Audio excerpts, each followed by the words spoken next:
Oke, Assalamualaikum warahmatullahi wabarakatuh. Kembali lagi di AM Channel. Jadi kali ini kita akan membahas mengenai sel elektrolisis ya. Kalau misalnya sebelumnya kita telah membahas mengenai sel galvani atau sel volta, nah sekarang kita akan membahas mengenai sel elektrolisis. Nah, kalau misalnya sel galvani itu merupakan eh, reaksi kimia atau reaksi redoks yang menghasilkan listrik gitu ya. Nah, sekarang berarti ini elektrolisis adalah lawannya gitu ya atau kebalikannya di mana di sini merupakan energi listrik yang digunakan untuk menghasilkan suatu reaksi redoks gitu ya. Dan reaksi redoks ya tentunya tidak spontan gitu ya karena dia dapat menghasilkan reaksi redoks karena suatu aliran listrik gitu ya. Seperti itu. Itu untuk pengertian dari sel elektrolisis gitu ya. Dan di sini ada satu perbedaan lagi dari sel elektrolisis dengan sel galvani di mana kutub negatif itu dihubungkan dengan katoda. Ya, kalau misalnya di sel galvani atau sel volta itu katoda itu positif ya. Kalau di sini di sel elektrolisis itu dihubungkan ya, katoda itu dihubungkan dengan arus negatif gitu ya. Nah, di sini ini adalah susunan sel elektrolisis. Kalau sel volta sebelumnya itu ada dua kompartemen ya, di mana ada dua wadah gitu ya. Wadah kiri dan kanan gitu ya. Nah, sedangkan di sini elektrolitnya dalam satu wadah ya. Di sini katoda itu dihubungkan dengan arus negatif ya. Sedangkan anoda itu dihubungkan dengan arus positif. Seperti itu ya. Itu sebuah perbedaan yang mendasar dari susunan sel elektrolisis dengan sel volta gitu ya. Untuk reaksinya sama saja. Anoda oksidasi, katoda reduksi, RAO gitu ya. Katoda reduksi, anoda oksidasi gitu ya. Itu sama saja untuk reaksi yang terjadi di katoda ataupun di anoda. Yang membedakan hanya terhubungnya elektroda tersebut dengan arus sumber listrik gitu ya. Sumber arus listrik, sorry. Seperti itu.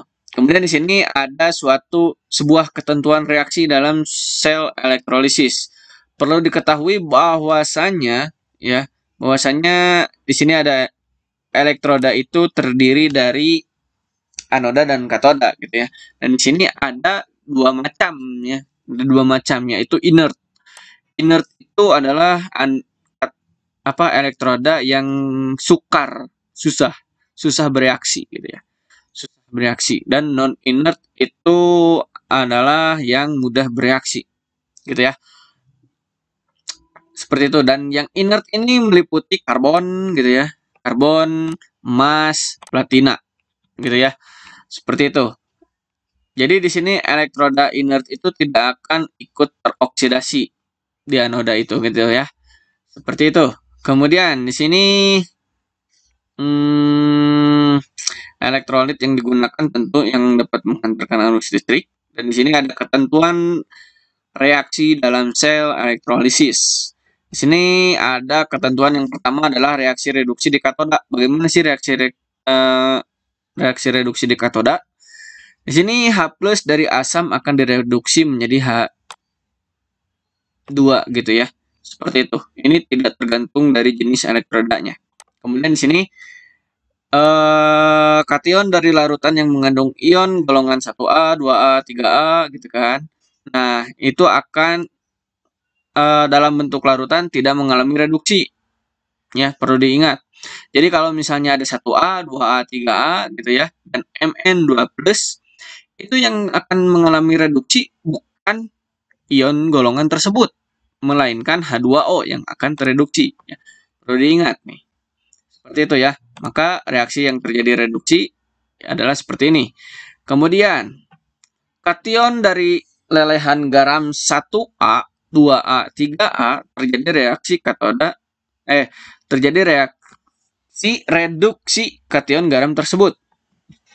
Jadi kalau misalnya ada golongan 1A, 2A, 3A dalam bentuk lelehan ya, lelehan seperti itu, maka itu akan terjadi reduksi gitu ya. Seperti itu.